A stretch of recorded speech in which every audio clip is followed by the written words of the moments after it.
Assalamualaikum, salam sejahtera dan salam UTM Sanjungan Bangsa.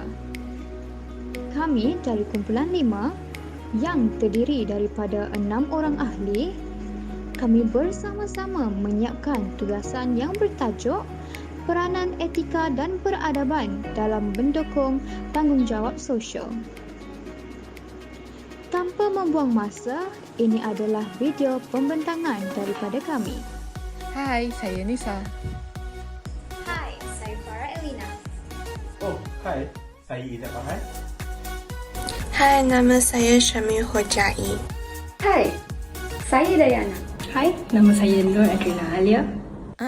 Sebelum kami teruskan kepada pembentangan, mari kita saksikan sebuah video dan fahamkan situasi yang berlaku. Alamak, kena tahan.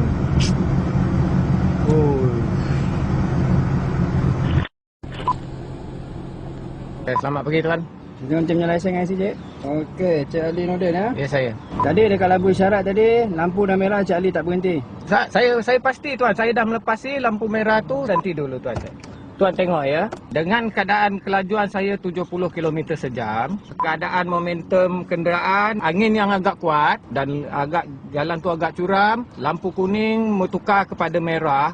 Ia mempunyai masa 3 saat. Dalam masa 3 second tu tuan, dengan momentum kenderaan saya boleh melepasi lampu merah. Tadi saya tak nak dengar lah benda-benda macam ni. Okey tuan. Saya bagi warning macam ni. Okey tuan. Terima kasih tuan. Sama-sama. Selamat. Adakah perbuatan si pelaku menggambarkan bahawa dia seorang yang beretika dan bertanggungjawab? Maka, kami akan memberikan pencerahan dan penerangan kepada anda bagaimanakah peranan etika dan peradaban dapat mendukung tanggungjawab sosial. Saya akan memulakan pembentangan kami dengan objektif bagi tajuk ini iaitu peranan etika dan peradaban dalam mendukung tanggungjawab sosial. Objektif yang pertama ialah mampu memahami dan menghayati etika dalam kehidupan sebagai seorang pelajar maupun sebagai seorang pekerja. Seterusnya, dapat mentakrifkan tentang apa itu tanggungjawab sosial, mengetahui dan mendalami kepentingan dalam berperanan aktif dalam menjalankan tanggungjawab sosial untuk mendukung usaha dalam mewujudkan masyarakat yang sejahtera, adil dan juga harmoni. Objektif yang keempat ialah memahami, mendalami dan mempraktikkan nilai-nilai keadilan sosial yang telah menjadi teras kewujudan sebuah masyarakat yang harmoni. Seterusnya, seperti yang telah disebutkan dalam tajuk kita tadi iaitu peranan etika dan peradaban dalam menyokong tanggungjawab sosial, etika merupakan suatu piawaian yang berasaskan betul atau salah terhadap suatu perbuatan atau tingkah laku seseorang dalam melaksanakan kewajipan mereka sebagai seorang manusia. Etika juga merupakan prinsip moral ataupun nilai akhlak yang telah menjadi pegangan seorang individu dan masyarakat. Peradaban pula ialah satu sistem atau tahap perkembangan sosial sesuatu bangsa. Sebagai contoh, kemajuan sosial dan kebudayaan suatu bangsa. Perlulah kita mengambil tahu bahawa prinsip etika ini berbeza-beza berdasarkan peradaban yang berbeza seperti Arab, Cina, India dan Barat. Mari kita ke topik kecil yang selanjutnya iaitu apa itu tanggungjawab sosial. Tanggungjawab ialah kebajikan yang dapat diperhatikan dalam diri seorang individu. Manakala sosial ialah kemasyarakatan atau keadaan di mana terdapat kehadiran orang lain. Antara tindakan sosial adalah seperti berbual, berbalas mesej dan membuat panggilan video di aplikasi-aplikasi tertentu seperti Google Meet. Seterusnya, saya akan menjelaskan tentang apa itu tanggungjawab sosial dengan lebih mendalam. Pertama sekali, bertanggungjawab secara sosial ialah mengakui bahawa keputusan bagi pilihan atau tingkah laku seseorang memberi kesan kepada alam persekitaran. Keputusan yang diambil tersebut memberi impak kepada persekitaran sekeliling mereka. Tanggungjawab sosial juga adalah kerangka bagi etika yang meletakkan semua pihak untuk bertindak bagi kepentingan masyarakat sejagat. Selain itu, tanggungjawab sosial juga adalah kewajipan setiap individu dalam memelihara keseimbangan dari segi pekerjaan, ekonomi dan ekosistem. Ia juga merupakan sebahagian daripada etika kerana kita sebagai seseorang individu perlulah bertanggungjawab dalam memenuhi sebarang tugasan yang diberikan. Selesai sudah objektif dan konsep tanggungjawab sosial bagi tajuk ini. Maka marilah kita mengenali sejarah kemunculan prinsip tanggungjawab sosial. Sejarah turutan dan secara keseluruhannya ia mempunyai 5 turutan sejarah, bermula dengan sejarah revolusi industri di barat, seterusnya ketamakan kapitalis, yang ketiga tumpuan pada hak pekerja, yang keempat adalah pertubuhan organisasi dan yang terakhir adalah perluasan bidang. Revolusi perindustrian adalah zaman di mana banyak perubahan yang berlaku, terutamanya di bidang pertanian, pengangkutan dan pembuatan. Perkara ini telah memberikan impak yang besar kepada sosioekonomi dan kebudayaan serta masyarakat di sesuatu kawasan. Revolusi ini bermula di Britain pada kurun ke-18 dan ianya merebak ke Eropah dan Amerika Utara pada kurun ke-19 dan seterusnya merebak ke selatan dunia melalui proses perindustrian. Proses ini telah memberikan satu impak yang besar seperti penggunaan tenaga buruh yang menyebabkan proses pembuatan menggunakan mesin. Okey, apabila revolusi perindustrian ini berkembang, ia telah meningkatkan kualiti dan produktiviti sesuatu barangan, tetapi ada kesan buruknya juga, iaitu ramai peniaga, petani kecil dan juga peternak mengalami kerugian dan terjejas. Okey, pada waktu ini banyak pihak yang cuba mengambil kesempatan, seperti kemunculan pihak kapitalis, iaitu pihak majikan. Apa yang mereka lakukan adalah mereka cuba mengambil kesempatan dengan mengambil kesempatan dan juga menindas para pekerja mereka. Ada juga pihak kapitalis yang mengambil buruh wanita dan kanak-kanak kerana mereka dibayar rendah dan tidak perlu menggunakan kos yang banyak. Okey, daripada sini bermulalah sejarah yang seterusnya, iaitu pertubuhan organisasi. Okey, pada tahun 1950-an terdapat beberapa organisasi yang ditubuhkan seperti Kesatuan Pekerja yang ditubuh untuk menuntut hak pekerja. Selain daripada itu juga mereka juga berfungsi sebagai satu pusat atau tempat untuk menyediakan sumbangan dan juga kerja amal. Tetapi dengan pertubuhan organisasi ini juga masih belum cukup untuk melaksanakan idea tanggungjawab sosial sepenuhnya. Tetapi apa yang kita lihat pada hari ini adalah sungguh berbeza. Pada hari ini tanggungjawab sosial tidak lagi terhad kepada isu-isu ekonomi dan perniagaan, tetapi ia juga telah berkembang kepada pelbagai bidang seperti pembangunan sumber manusia, kenegaraan dan juga alam sekitar yang boleh dilihat pada hari ini sama dilakukan oleh kerajaan atau badan kerajaan. Topik pembahagian tanggungjawab sosial. Tanggungjawab sosial dibahagikan kepada 4 bahagian, iaitu tanggungjawab sebagai rakyat ataupun ahli masyarakat. Yang kedua adalah tanggungjawab sebagai pekerja. Yang ketiga adalah tanggungjawab sebagai korporat ataupun organisasi. Dan yang terakhir ialah tanggungjawab terhadap alam sekitar. Tanggungjawab sosial sebagai rakyat atau ahli masyarakat. Dalam konteks tanggungjawab sosial sebagai rakyat ataupun ahli masyarakat dibahagikan kepada 2, iaitu yang pertama ialah tanggungjawab sosial terhadap diri sendiri dan yang kedua adalah tanggungjawab sosial terhadap orang lain. Sebelum kita menunaikan tanggungjawab sosial terhadap orang lain, kita wajib untuk mengutamakan diri kita dahulu dalam pelbagai aspek dan memerlukan pertimbangan akal sebelum membuat sesuatu keputusan. Maka kedua-dua pihak akan mendapat manfaat dan kebaikan yang sama rata daripada situasi tersebut. Letakkan diri kita sebagai seorang ejen moral kepada masyarakat. Dalam bahasa yang lebih mudah, jadikan diri kita sebagai contoh ikutan ataupun sebagai role model kepada orang lain. Seorang ejen moral sentiasa memastikan setiap tindakan yang dilakukannya adalah mengikut etika yang baik tanpa perlu pengawasan daripada agensi penguatkuasaan ataupun apa jua ancaman seperti hukuman dan tekanan daripada masyarakat di sekeliling. Diri kita sebagai seorang khalifah adalah memiliki sifat bertanggungjawab dan juga amanah. Seorang khalifah adalah seorang yang mempunyai perwatakan yang baik, sentiasa berwaspada terhadap sesuatu perkara yang dilakukannya dan menguasai setiap tata lakunya agar tidak menimbulkan sebarang masalah dan juga tidak melanggar undang-undang yang telah ditetapkan oleh kerajaan. Sifat ini mampu membentuk seorang individu yang bertanggungjawab dan juga berdisiplin serta bermoral tinggi. Sebagai contohnya ialah pematuhan terhadap standard operasi prosedur SOP yang telah ditetapkan oleh kerajaan bagi menangani penularan wabak COVID-19. Maka seluruh rakyat Malaysia mematuhi dan memahami peraturan dan juga garis panduan yang telah ditetapkan seperti memakai pelitup muka, memakai hand sanitizer, melakukan penjarakan sosial dan juga melakukan pemeriksaan suhu badan. Bagi konteks tanggungjawab sosial terhadap orang lain pula, ia merupakan sebuah interaksi dan juga kerjasama sebagai asas hidup bermasyarakat. Manusia hidup saling bergantung dan juga saling memerlukan. Dalam kehidupan ini, kita tidak mampu untuk melakukan semua perkara sendiri. Kita pasti memerlukan orang lain untuk membantu kita. Manusia ini diciptakan untuk saling memerlukan antara satu sama lain. Sebagai contoh yang kita boleh ambil ialah ketika berlakunya musibah seperti banjir yang melanda di negara kita baru-baru ini.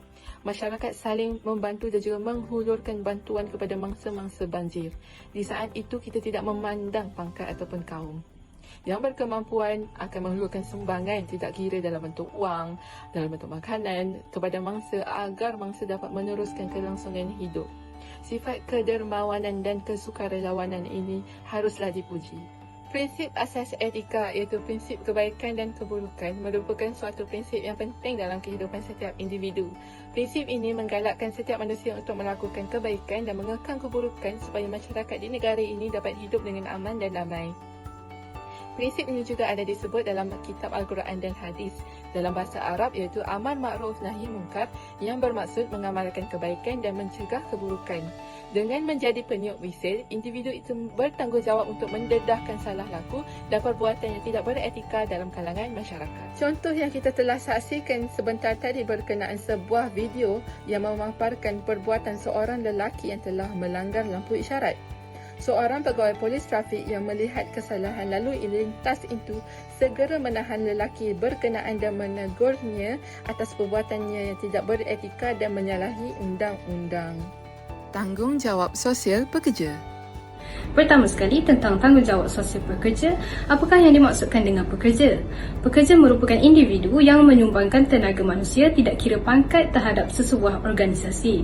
Tenaga yang disebut bukanlah semata untuk membuat pekerjaan orang lain, ianya adalah untuk menyara hidup keluarga dan diri sendiri. Setiap manusia pastilah mempunyai impian untuk bekerja dari kecil walaupun setiap pekerjaan mempunyai perbezaannya. Dengan itu, beberapa tanggungjawab sosial pekerja telah dapat disenaraikan dan salah satu daripadanya adalah mereka haruslah mewujudkan suasana yang harmoni dan profesional di tempat kerja mereka. Di sini, apakah yang dimaksudkan dengan harmoni? Kawasan yang harmoni adalah di mana penghuninya iaitu pekerja dapat bermesra dengan baik dan dapat melakukan pekerjaan mereka dengan tenang. Seterusnya, pekerja haruslah memberikan perkhidmatan yang sama kepada setiap pelanggan. Malaysia merupakan negara yang dipenuhi dengan rakyat berbilang kaum di mana kita seharusnya mempunyai sifat saling memahami antara satu sama lain. Namun begitu, terdapat banyak isu seperti diskriminasi di tempat kerja yang melibatkan kaum dan bahasa.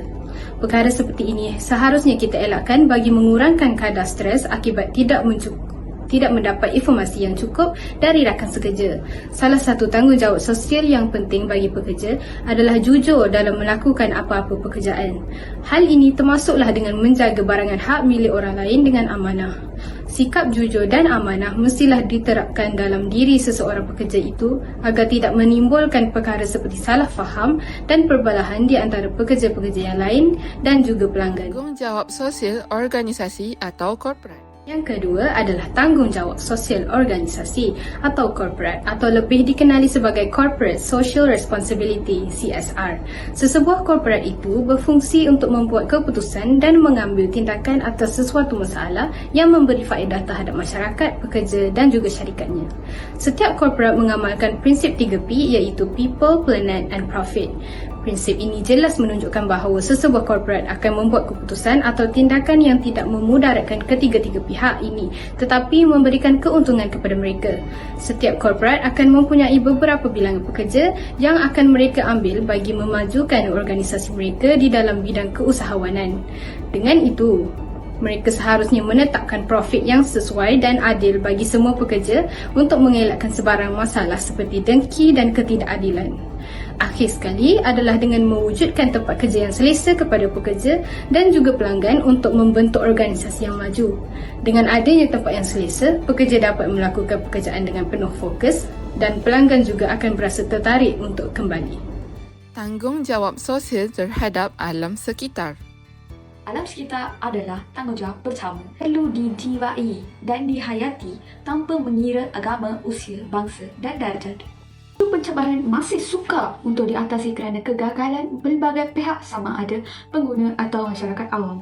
Contohnya, pencemaran air yang disebabkan pembuangan sisa kimia atau kumbaan seperti amonia dan bahan cemar lain dari kilang-kilang ke sungai seperti yang berlaku di Sungai Kim, Pasir Gudang. Antara langkah yang boleh kita ambil jika salah satu pihak tersebut mencemari sungai atau tidak mengikuti undang-undang, pihak tersebut mestilah dihukum dengan denda tidak melebihi 100,000 atau dimasukkan di penjara untuk jangka masa tidak melebihi 5 tahun atau kedua-duanya di bawah Seksyen 25 Akta Kualiti Alam Sekeliling 1974. Kedua, kita mestilah bekerjasama melakukan sesuatu untuk menyelamatkan alam sekitar. Setiap individu haruslah beretika dalam memainkan peranan penting mendukung tanggungjawab sosial supaya bekalan sumber atau aset alam sekitar dapat terjamin. Sumber atau aset adalah seperti hutan, tanah dan air. Contohnya, penebangan hutan secara spontan akan menjadikan iklim kita menjadi panas dan kering. Antara contoh usaha yang telah diambil adalah oleh Institut Penyelidikan Perhutanan Malaysia FRIM menempatkan kira-kira 300,000 spesimen dengan lebih 770 spesimen tip bagi memelihara flora yang sangat terancam seperti di kawasan Sri Iskandar. Ketiga, jika setiap masyarakat bertanggungjawab sosial terhadap alam sekitar, ianya akan menghasilkan keluaran yang mesra, alam dan bermanfaat kepada pengguna. Rakyat mestilah menjamin kelestarian alam sekitar. Tapi bagaimana? Contohnya, dengan penanaman tumbuhan, ia akan menghantar oksigen tinggi dan membenarkan badan kita mendapat inventory oksigen yang mencukupi. Selain itu, dengan adanya alam sekitar yang bersih, kesihatan manusia juga terjamin. Hal ini kerana kita dapat mencegah habitat-habitat yang membawa penyakit berbahaya seperti nyamuk Aedes yang membawa demam degil. Apakah usaha-usaha dalam melaksanakan tanggungjawab sosial terhadap alam sekitar? Pertama, kerajaan telah menggalakkan masyarakat menggunakan beg mesra alam dalam kehidupan seharian. Kedua, kerajaan juga menggalakkan masyarakat menggunakan pengangkutan awam supaya pencemaran alam dapat dielakkan. Dan ketiga, kerajaan juga mengadakan pelbagai jenis kempen pendedahan di media massa dan aktiviti gotong royong dalam usaha menyebarkan kesedaran kepentingan alam sekitar di kalangan masyarakat Malaysia. Tanggungjawab sosial terhadap luar negara. Tanggungjawab sosial di luar negara adalah pergi menolong luar negara untuk melahirkan bumi yang lebih baik. Tanggungjawab sosial yang perlu dijalan termasuk meniti beratkan kesihatan masyarakat, keselamatan, pendidikan, pekerjaan, alam sekitar dan pembangunan ekonomi dan masyarakat. Contoh, membantu rakyat Palestin. Malaysia telah memberi sumbangan secara 2 hala kepada Palestin. Perdana Menteri Tan Sri Muhyiddin Yassin mengulangi pendirian berprinsip Malaysia yang sentiasa konsisten memberi sokongan padu kepada Palestin dan perjuang rakyatnya dari segi politik, ekonomi dan moral. Beliau berkata, selain membantu kemanusiaan, Malaysia juga memperluaskan skop bantuan untuk membantu rakyat Palestin untuk membendung wabak COVID-19 dengan memberikan barangan perubatan kepada Palestin, termasuk 1 juta penutup muka, 50,000 pelindung muka dan 50,000 sarung tangan getah. Dari sini, kita boleh nampak tanggungjawab sosial Malaysia kepada luar negara. Malaysia yang baik hati memberikan tolong semasa negara lain perlu. Membantu Badan Amal Malaysia kepada Syariah Misi Kemanusiaan kali ke-12, Majlis Perlindungan Pertumbuhan Islam Malaysia MAPIA telah pergi ke Syariah lebih bermakna apabila mereka bakal mendirikan sebuah penempatan lengkap pelbagai kemudahan buat pelarian Syariah di Idlib.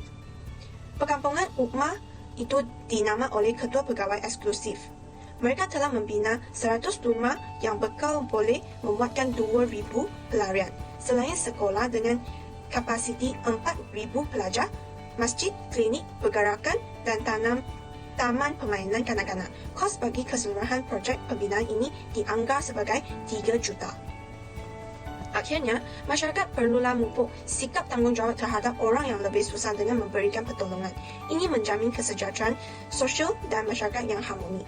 Di samping itu, kita haruslah mempunyai insentif untuk menghulurkan bantuan kepada masyarakat luar negara yang lebih susah dengan memberikan sumbangan dana kepada di badan-badan amal negara.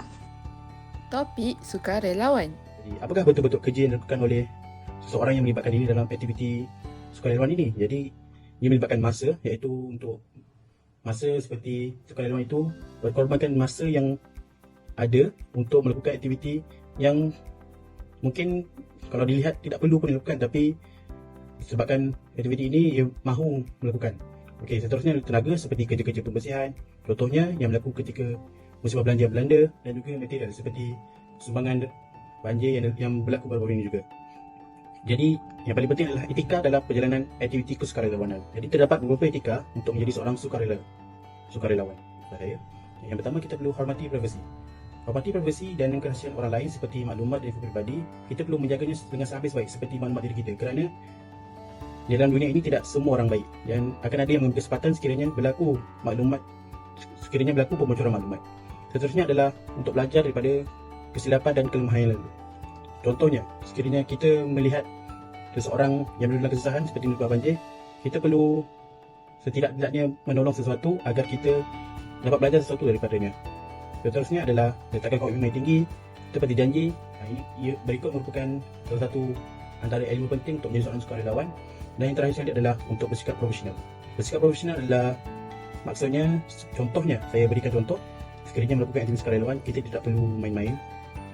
Kerana kita tahu sukarelawan ini adalah salah satu kerja yang mulia dan kita seharusnya menunjukkan komitmen yang tinggi agar suatu kerja dapat dilaksanakan dengan mudah. Sampai kita pada kesimpulan, apa yang dapat disimpulkan dari topik peranan etika dan peradaban dalam tanggungjawab sosial ini adalah tanggungjawab sosial ini adalah sangat penting dalam kehidupan seharian bagi setiap bilangan manusia. Apakah kepentingannya? Antara kepentingan tanggungjawab sosial ialah kita dapat memupuk sikap bekerjasama dalam memikul sesuatu tanggungjawab, mengambil berat antara satu sama lain, bertanggungjawab atas kebaikan bersama, membina sikap ramah mesra, dan yang terakhir ialah ikhlas dalam melakukan kerja sukarelawan. Penghayatan nilai yang pertama yang dapat saya cetuskan dari topik ini ialah seseorang yang memiliki kesedaran yang tinggi tentang tanggungjawab sosial ini ialah seseorang yang memiliki tahap penghayatan yang tinggi tentang nilai-nilai keadilan sosial yang sentiasa menjadi teras atau fokus utama dalam kehidupannya. Seterusnya, sifat sentiasa mementingkan nilai keadilan dalam penzahiran, sifat suka membantu orang lain menjadikan nilai kesukarelaan terpupuk secara semula jadi dalam dirinya. Tambahan lagi, sifat mementingkan kewujudan suasana keadilan dalam masyarakat menjadikan seseorang itu akan lebih mudah tersinggung apabila wujud perkara negatif yang sengaja dilakukan oleh seseorang yang telah diamanahkan tetapi mengkhianati amanah tersebut. Penghayatan nilai yang keempat ialah orang yang memiliki nilai tanggungjawab sosial akan sangat peka terhadap sebarang kerosakan, kemusnahan, eksploitasi, pencemaran dan penyalahgunaan yang disengajakan ke atas alam persekitarannya. Dan yang terakhir, kelangsungan, ketinggian sesebuah peradaban atau ketamadunan dapat dicapai apabila wujudnya masyarakat yang memiliki kesedaran dan penghayatan yang tinggi terhadap nilai etika di mana ia menjadi teras wujudnya kebudayaan yang tinggi. Dengan ini, saya akhirkan pembincangan kami di atas topik peranan etika dan peradaban dalam mendukung tanggungjawab sosial. Itu sahaja daripada kami kumpulan 5. Sekian, terima kasih. Belum lagi lah, ada game tau. Jom main.